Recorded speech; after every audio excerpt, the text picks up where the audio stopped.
주님께서 여러분과 함께 루카가 전한 거룩한 복음입니다.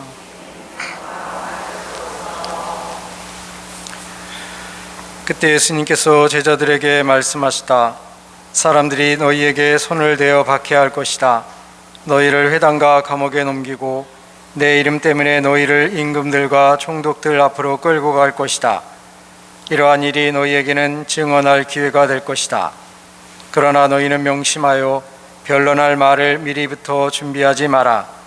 어떠한 적대자도 맞서거나 반박할 수 없는 언변과 지혜를 내가 너희에게 주겠다.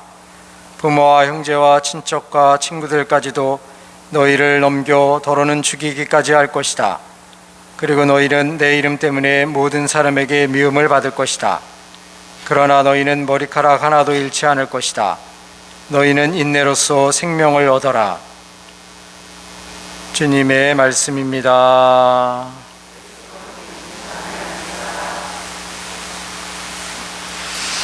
참예수님, 날씨가 좀 추워졌죠? 오늘 보니까 기온이 성남시 기온이 2도더라고요. 그래서 원래는 또 영하까지도 떨어질 수 있을 것 같은데 그래도 아직은 또 때가 안 돼서 그런지 이렇게 여기서 여러분들을 이렇게 복장을 보니까 아, 겨울은 겨울이구나 이런 게 확 느껴지는데요. 그래서 이제 뭐 때가 된 만큼 이제 자연스럽게 겨울을 맞이하는 시간이 이렇게 다가오고 있습니다. 그래서 내복들도 잘 입으시고, 전에 저희 어머니는 항상 내복을 입으셔가지고 저한테 내복 사줄 거냐고 맨날 물어보셔가지고 필요 없다고 그랬던 그런 기억도 나긴 나는데요. 지난 월요일 날은 이제 저희도 신부들 모임이 있어가지고 함께 이렇게 하루 종일 모임을 했었습니다.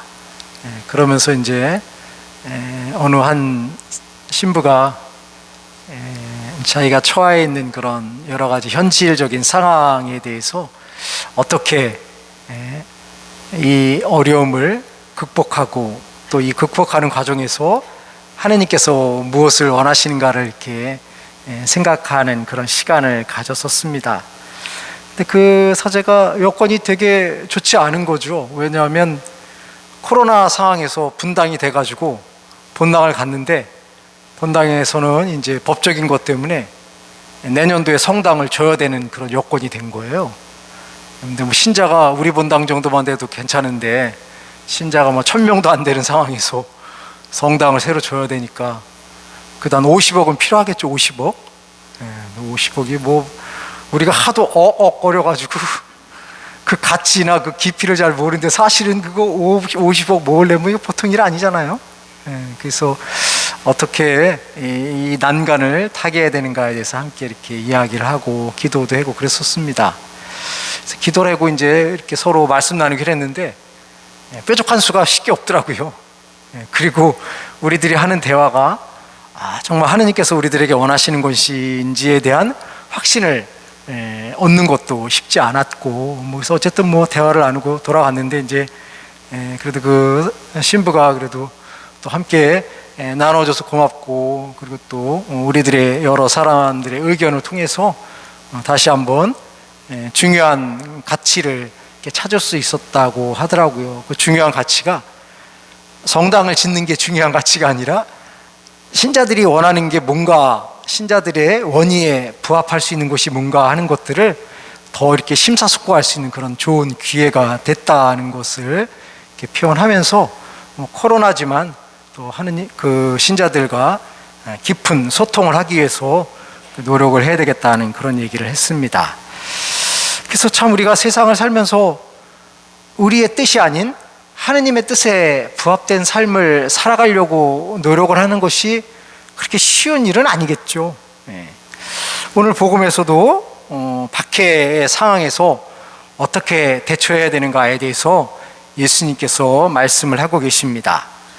그런데 예수님의 이 말씀은 어느 한편으로는 위로가 되면서도 어느 한편으로는 좀 황당한 느낌을 받게 되죠. 왜냐하면 이제 임금이나 총독 앞에 끌려가게 되면 걱정하지 말라는 거죠.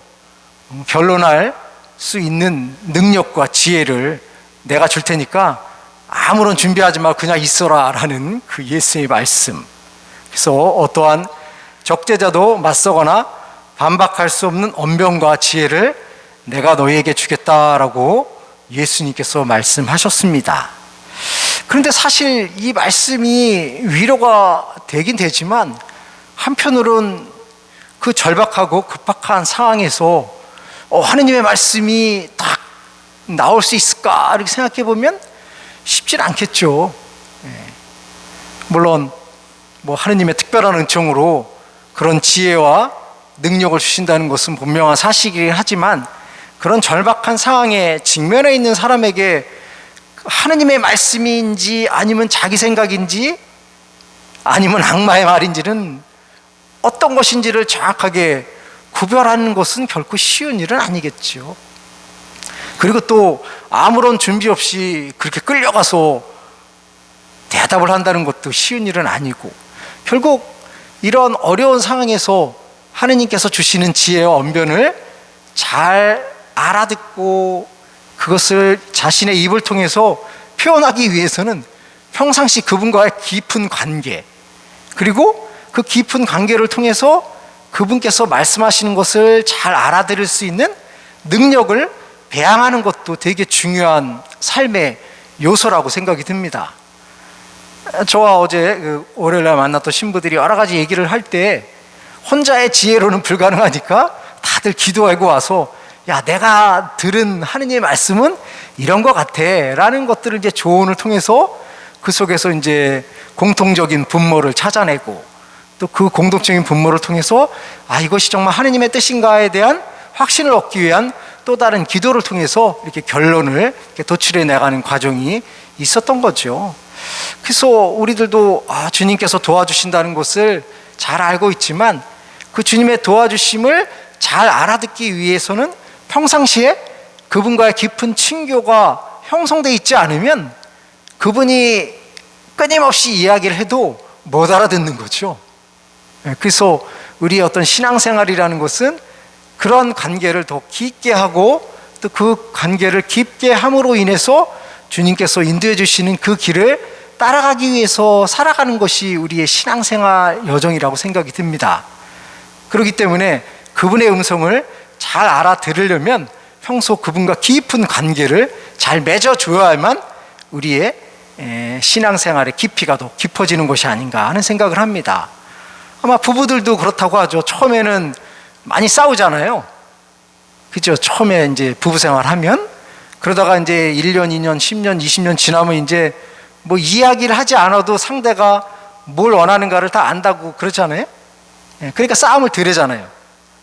싸워봤자 뭐 못 알아듣는 거 뻔한데 뭐 이런 것들 뭐 있어서 그래서 그만큼 같이 사니까 같이 살다 보니까 상대의 원의를 상대의 요구를 상대가 뜻하는 것이 무엇인가에 대해서 알 수 있기 때문에 그런 과정을 통해서 부부 생활이 이렇게 유지되는 것처럼 우리들도 그분 예수님과의 그런 깊은 통교와 깊은 관계가 형성되기 위해서는 우리들의 노력들이 있을 때 그분의 음성을 잘 알아들을 수 있는 것이 아닌가 하는 생각을 합니다.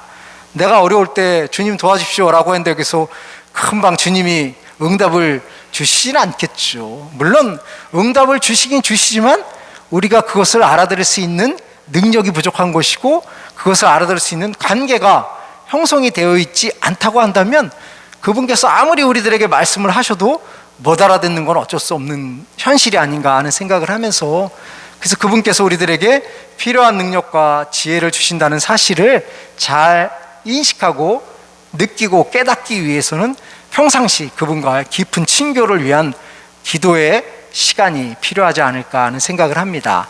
그래서 오늘 또 하루의 삶을 살아가면서 오늘 날씨도 추우니까 밖에 나가지 않고 집에서 기도하면서 주님께서 나에게 무슨 말씀을 하시는가 하는 것을 잘 경청하면서 그분과의 깊은 친교를 만들어 나가는 하루가 되었으면 좋겠습니다. 잠시 눈을 감고 우리가 어떻게 그분과 깊은 통교의 삶을 살아갈 수 있을까 생각해 보겠습니다.